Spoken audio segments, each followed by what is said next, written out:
बिस्मिल्लाहिर्रहमानिर्रहीम। अस्सलाम वालेकुम। आज हम बात करेंगे वज़ीर आला सिंध और सिंध हुकूमत की तरफ से सुप्रीम कोर्ट के अंदर एक पिटीशन फ़ाइल की गई है। और सुप्रीम कोर्ट के अंदर वो पिटीशन इसलिए फ़ाइल की गई है कि जो 28 जनवरी 2020 को हुक्म सुनाया था सिंध हाई कोर्ट ने, जिसके मुताबिक जो JIT रिपोर्ट है वो पब्लिक करनी थी, उज़ैर बलोच की JIT रिपोर्ट। और दूसरा जो बल्दिया टाउन इंसिडेंट था, जो सानिया बल्दिया टाउन था, उसके में जो मासूम लोगों की जानें ली गई थी, उसके रिपोर्ट पब्लिक करने का ऑर्डर किया था सिंध हाई कोर्ट ने। 28 जनवरी को ये ऑर्डर होता है। उसके बाद 3 माह गुजर जाते हैं, उसके ऊपर अमल दरामद नहीं होता। अली जैदी जो कि मिनिस्टर हैं, जो कि MNA हैं PTI के, उन्होंने फिर कंटेम्प्ट पिटीशन फ़ाइल की, क्योंकि वो पिटिशनर थे और उन्होंने 2017 के अंदर ये पिटीशन फ़ाइल की थी, जिसका ऑर्डर 28 जनवरी 2020 को हुआ था। उसके 3 महीने बाद कंटेम्प्ट पिटीशन फ़ाइल की। कंटेम्प्ट पिटीशन आज के लिए 23 जून के लिए फ़िक्स थी, जिसमें सेक्रेटरी और जो वज़ीर आला सिंध है उससे जवाब तलब किया गया था। लेकिन सिंध हुकूमत की तरफ से और वज़ीर आला की तरफ से अपने मालिक आसिफ जरदारी को बचाने के लिए वो सुप्रीम कोर्ट पहुंच गए और सुप्रीम कोर्ट में 28 जनवरी के ऑर्डर को चैलेंज कर दिया। अब इसके अंदर बड़ी अहम जो डेवलपमेंट है वो ये है कि मैंने आपको बताया था कि जो ये ऑर्डर चैलेंज करना था ये विद इन 60 डेज़ होता है, कि आप 60 दिन के अंदर अंदर उस ऑर्डर को चैलेंज करते हैं। वो अपना टाइम पीरियड गुजार बैठे थे। उनकी जो पिटीशन है वो टाइम बार्ड हो चुकी है और उसकी उस पिटीशन के अंदर कोई भी बोनाफाइडली नहीं रही, कोई भी उसके अंदर हकीकत नहीं बची थी। लेकिन अपने आप को बचाने के लिए वो सुप्रीम कोर्ट पहुंच गया। सुप्रीम कोर्ट का 3 रुकनी बेंच कॉन्स्टिट्यूट हो गया है उमर अता बंदयाल साहब की सरबराही में, जो 26 जून को सिंध हुकूमत की इस पिटीशन के ऊपर समाअत करेगा। अब क्योंकि सिंध हुकूमत की पिटीशन के ऊपर मामला सुप्रीम कोर्ट चला गया है, तो अभी पहले सुप्रीम कोर्ट इसको डिसाइड करेगा।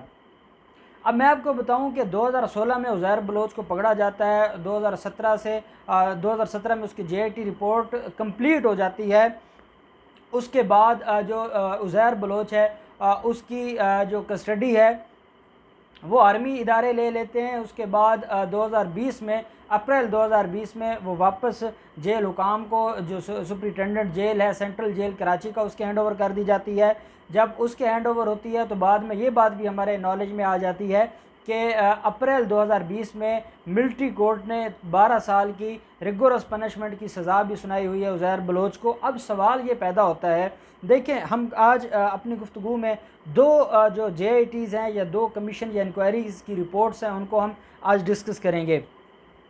एक तो मॉडल टाउन की बाक़ी नजफ़ी कमीशन रिपोर्ट थी और एक JIT रिपोर्ट है जो उज़ैर बलोच के हवाले से। उज़ैर बलोच से मुराद ये है कि पाकिस्तान पीपल्स पार्टी की क़यादत है, और बल्दिया टाउन जो सानिया है उसके अंदर फिर MQM के लोग भी, मरकज़ी लोग भी उसके अंदर इन्वॉल्व थे। अब जब बाक़ी नजफ़ी कमीशन रिपोर्ट वज़ीर आला पंजाब, तब के जो वज़ीर आला थे शहबाज शरीफ, वो पब्लिक नहीं कर रहे थे, तो उसकी हमें एक समझ आ रही थी। और वो समझ ये आ रही थी कि वो डायरेक्ट उसके ऊपर इल्ज़ाम था वज़ीर आला के ऊपर और वज़ीर कानून के ऊपर, उस वक्त के जो चीफ़ सेक्रेटरी हैं उनके ऊपर, जो IG थे पंजाब पुलिस के, उनके ऊपर। तो हमें समझ आती है कि ये लोग डायरेक्ट मुलव्वस थे, और क्योंकि ये डायरेक्ट मुलव्वस थे और ये मुल्ज़म थे और उस वक्त का वज़ीर आज़म मुल्ज़म था, इसलिए वो रिपोर्ट पब्लिक नहीं होने दे रहे थे। जो बाक़ी नजफ़ी कमीशन रिपोर्ट की रिपोर्ट थी वो पब्लिक नहीं होने दे रहे थे। हमें एक बात समझ आती है।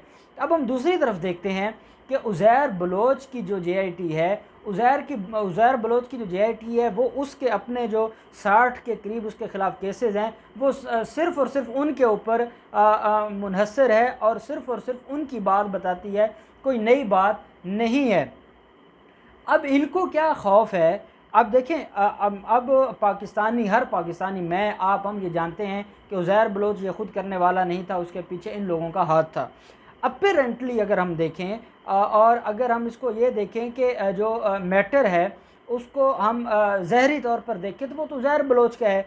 उज़ैर बलोच की JIT है, अदालत सिंध हाई कोर्ट का हुक्म है, उज़ैर बलोच की JIT है, आप पब्लिक कर दें, आपको क्या प्रॉब्लम है? वज़ीर आला सिंध को उसमें क्या तकलीफ़ है? एक पब्लिक डॉक्यूमेंट है, आप उसको पब्लिक कर दें। लेकिन नहीं, जो हम बातें करते हैं उन बातों का सबूत ये है कि ये उस JIT से इसलिए खौफज़दा हैं, इसलिए डर रहे हैं, इनके नॉलेज में है कि वो JIT पब्लिक हो गई तो वो इन सारों को नंगा कर देगी, और उसमें आसिफ जरदारी से लेके फ़रियाल तालपुर और जुल्फ़कार मिर्ज़ा और ये जो पूरा गैंग है खुर्शीद शाह तक, ये सारे के सारे लोग मुलव्वस हैं। और उसके अंदर अगली अहम बात है वो ये है कि उस JIT के अंदर ये भी उज़ैर बलोच ने बताया है कि बेनज़ीर भुट्टो का कत्ल किसने किया था। ये बड़ी अहम बात है, और मैं बड़े वसूख से ये कह रहा हूँ कि बेनज़ीर भुट्टो के कत्ल के बारे में उज़ैर बलोच ने जो JIT के अंदर इंकशाफ किया है, सिर्फ वो इंकशाफ भी इनको इतनी इजाज़त नहीं दे रहा, और इस खौफ और डर की वजह से ये कभी उस JIT को पब्लिक नहीं होने देंगे। और यही वजह है कि पहले 28 जनवरी के फ़ैसले के ख़िलाफ़ इन्होंने ये घर बैठे रहे, सोए रहे। हमने सोशल मीडिया के ऊपर कैंपेन चलाई, हमने अली वज़ीर को रिक्वेस्ट की, और उसके बाद कंटेम्प्ट पिटीशन फ़ाइल हो गई। कंटेम्प्ट पिटीशन में जब इनको नोटिस जारी हो गए, तो नोटिस जारी होते वक्त अदालत के अंदर जब अली ज़ैदी के वकील ने बहस की थी, तो अदालत से ये कहा था जनाब, ना इन्होंने इस आर्डर के ऊपर अमल दरामद किया है, ना इस आर्डर को चैलेंज किया है, और क्योंकि अब ये ऑर्डर फाइनलिटी अटेन कर गया है, इसके बाद अब इनके पास वो जो राइट था वो ख़त्म हो गया कि इसको चैलेंज करें। तो ये बातें सारी डिस्कस हो चुकी थी। अब आकर जब इनको पता ये लगा कि देखें, वज़ीर आला शहबाज शरीफ जैसा शख्स जो अपने आप को डॉन समझता था पंजाब का, उसको भी अदालतों का जब आर्डर हो जाता है तो आप उसको रद्दी की टोकरी में नहीं फेंक सकते। कहीं ना कहीं अगर कोई पीछे बंदा उसको परसू कर रहा हो तो आपको उन आर्डर्स को फॉलो करना ही पड़ता है। पहले एक रुकनी बेंच ने फैसला किया लाहौर हाई कोर्ट के कि बाकर नशवी कमीशन रिपोर्ट पब्लिक की जाए, नहीं की। फिर 2 रुकनी बेंच ने मज़ार अली अकबर नकवी साहब जो इस वक्त सुप्रीम कोर्ट में उनकी बड़ी काविश है, उन्होंने फिर रिपोर्ट पब्लिक करने का कहा, और फिर जिस दिन आर्डर हो उसी दिन शाम को रिपोर्ट पब्लिक होना शुरू हो गई थी। तो इनको भी पता है कि जब सिंध हाई कोर्ट का फ़ैसला आ गया तो सिंध हाई कोर्ट के फ़ैसले के बाद इनके पास कोई चारा नहीं बनता कि ये उसको चैलेंज उसको दबाए रखते और उसको पब्लिक ना करते। अब होना क्या है, 2 क्वेश्चन है जिनकी बुनियाद पर इनकी जो रिट पिटीशन इन्होंने जो चैलेंज किया है सुप्रीम कोर्ट के अंदर वो खारिज हो जाएगी। एक तो टाइम बार्ड है, जो भी पिटीशन अपने ख़ास वक्त के बाद फ़ाइल की जाती है तो उसको हम कहते हैं ये टाइम बार्ड है। अब इसमें उन्होंने बहाना ये लगाना है क्योंकि ये जो कोरोना वायरस के दिन गुजरे हैं, 22 मार्च से लॉकडाउन हुआ था, और उसके बाद से लेके फिर ये जो ईद तक जो ईद उल फितर थी तब तक ये लॉकडाउन रहा। तो उसमें अदालतों ने एक नोटिफिकेशन जारी किया था जिसकी बुनियाद पर यह कहा गया था कि इस अरसा में जो भी एक कोई पिटीशन फ़ाइल होनी थी वो पिटीशन अगर फ़ाइल नहीं हुई और जो उसकी टाइम लिमिटेशन थी अगर वो कंज्यूम हो रही है लॉकडाउन की वजह से, तो उनको मौका दिया गया था कि वो लॉकडाउन के बाद उसको फ़ाइल कर सकते हैं। ये छुट्टियों का पीरियड डिक्लेयर कर दिया गया था। जैसे छुट्टियों में लिमिटेशन पीरियड रुक जाता है, इसी तरीके से वहाँ लिमिटेशन पीरियड रुक जाना था। अब ये इनको किसी ने बताया है, ये किसी समझदार वकील के पास गए हैं, उन्होंने कहा है कि आप क्यों टाइम बार्ड की तरफ जाते हैं या लिमिटेशन को लेकर जाते हैं, हमें रिलीफ मिला हुआ है, जो हमारी अदालतें हैं उनकी तरफ से ये नोटिफिकेशन जारी हुआ है, आप उसको अपना इशू बनाएं और उनकी बुनियाद पर आप फ़ाइल कर दें। इन्होंने फ़ाइल कर दी है, लेकिन इनको ये इल्म नहीं है कि 28 जनवरी का वो ऑर्डर है और 22 मार्च को लॉकडाउन शुरू हुआ है। तो ये अपना मैक्सिमम टाइम तो पहले गुजार बैठे थे, और मैक्सिमम टाइम गुजारने के बाद अब इनके 7 दिन बच जाते थे कि अगर 28 जनवरी से 28 मार्च ना करें, 30 मार्च कर लें, फ़ैब के 2 दिन निकाल लें, 60 दिन पूरे करने हैं, तो 30 मार्च तक इनके पास टाइम था कि ये उसको चैलेंज करते। अब इन्होंने नहीं किया, और ये मैक्सिमम 22 मार्च से 30 मार्च तक ये 8 दिन है, 8 दिन का ये रिलीफ़ ले सकते हैं। 8 दिन का रिलीफ़ तब ले सकते हैं क्योंकि जो अदालतों का जो लिमिटेशन के हवाले से जो कंडोनेशन ऑफ डिले की उन्होंने एक हमें फैसिलिटी दी हुई थी, वो तो मई में ख़त्म हो गई। मई में दोबारा अदालतों ने काम शुरू कर दिया।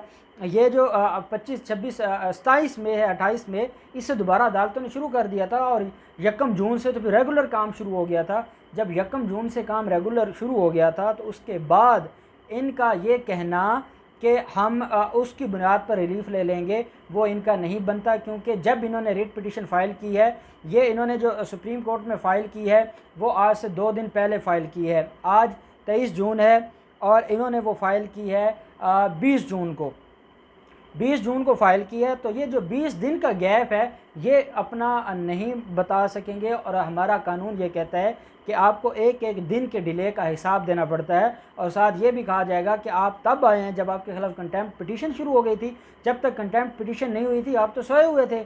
आपके खिलाफ जब कंटेम्प्ट पिटीशन हुई और उसमें भी दूसरा नोटिस जब जारी हुआ, तब आपको ख्याल आया कि आपने चैलेंज करना है। तो वज़ीर आला सिंध अब अपनी ज़िम्मेदारियां भुलाकर, जिस मकसद के लिए आइन ने, कॉन्स्टिट्यूशन ने उनको जो एक एग्जेक्टिव ओहदा दिया है, उसके ऊपर वो कालक मल के और उसको ये और अपने चेहरों के ऊपर ये कालक मल के सिर्फ़ और सिर्फ आसिफ जरदारी को बचाने के लिए कानून का मुतालबा था। फंडामेंटल राइट है कि ये पब्लिक डॉक्यूमेंट है, इसको पब्लिक किया जाए और इसको पब्लिश किया जाए। ये एक पब्लिक डॉक्यूमेंट होने के बावजूद आपको क्या तकलीफ़ है? आप बतौर पब्लिक ऑफिस होल्डर आप अदालत के हुक्म को नहीं मान रहे, आप पब्लिक को उसकी पब्लिक डॉक्यूमेंट तक रसाई नहीं दे रहे, सिर्फ इस वजह से कि उसमें आपके लोग मुलव्वस हैं। और जो इसमें वज़ीर आला हैं मुराद अली शाह, वो तो डायरेक्ट मुलव्वस नहीं है, उधर तो शहबाज शरीफ डायरेक्ट मुलव्वस था। तो ये जो अपने आप को बचा रहा है, और मैंने आपको एक दिन बताया था कि वज़ीर आला सिंध की कुर्बानी देने लगे हैं। और वज़ीर आला सिंध की कुर्बानी इसलिए कि जब उसके ख़िलाफ़ कंटेम्प्ट प्रोसीडिंग्स शुरू हो जाएंगी, जैसे कंटेम्प्ट प्रोसीडिंग्स में यूसुफ रज़ा गिलानी को घर जाना पड़ा था, तो वज़ीर आला को भी घर जाना पड़ सकता है। अब शायद ये उससे बचने के लिए सुप्रीम कोर्ट गया हूँ, लेकिन सुप्रीम कोर्ट ने इनकी कोई बात नहीं सुननी, इनको रिलीफ नहीं मिलना। और जो उज़ैर बलोच की तरफ से इनको जो इंकशाफात किए गए हैं, वो इंकशाफात आज नहीं तो कल कितने दिन ये अदालतों का सहारा लेकर अपने आप को बचा लेंगे। अल्टीमेटली सुप्रीम कोर्ट ने जिस दिन कहना है वो सिंध हाई कोर्ट था, अब आपका मैटर सुप्रीम कोर्ट में आ गया है। सुप्रीम कोर्ट ने अगर ये समझा कि आपकी ये जो पिटिशन है वो मेंटेनेबल नहीं है, सुप्रीम कोर्ट ने साथ ये भी कहना है कि आज इसको पब्लिक करें। एक दिन का भी मौका आपको नहीं मिलना, और शायद सुप्रीम कोर्ट के ऑर्डर के बाद आपके पास कोई ऑप्शन भी न रहे। और आपको जिसने भी ये समझाया है वो आपको आपके गले पड़ जाएगा, और अब आपको हर हाल में ये रिपोर्ट पब्लिक करना होगी। और कौम को इल्म होना चाहिए, कौम के नॉलेज में आना चाहिए कि कौन था जिसने बल्दिया टाउन में तबाही करवाई, कौन था जिसने उज़ैर बलोच को इतना लंबा अरसा इस्तेमाल किया, उससे कत्ल करवाया, उससे अगवा करवाया, भत्ता और मुख्तलिफ रैनसम के जो ऑफेंसेस हैं उसमें मुलव्वस करवाया। और सबसे बढ़कर ईरानी एजेंसीज़ के लिए कौन था जो उसको इन्फॉर्मेशन देता था, जिसकी वजह से वो इन्फॉर्मेशन आगे पहुंचाता था।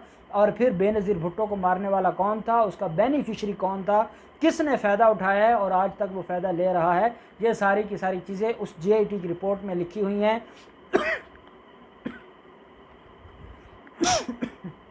सॉरी, ये सारी चीज़ें JIT की रिपोर्ट में लिखी हुई हैं और आपको इसका जवाब देना पड़ेगा। और अगर आप ये समझते हैं कि आप बग़ैर जवाब दिए आप बच जाएंगे या आपको माफ़ी मिल जाएगी, तो माफ़ी मिलने वाली नहीं है, क्योंकि अब कौम ने आंखें खोल ली हैं।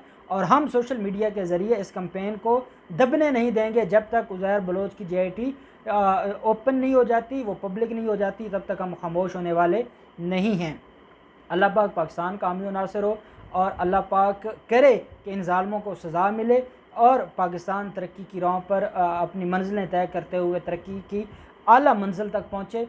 और इस हुकूमत को भी अल्लाह पाक कामयाबी दे और पाकिस्तान को भी अल्लाह पाक कामयाबी दे। बहुत शुक्रिया। अल्लाह हाफ़िज़। पाकिस्तान ज़िंदाबाद।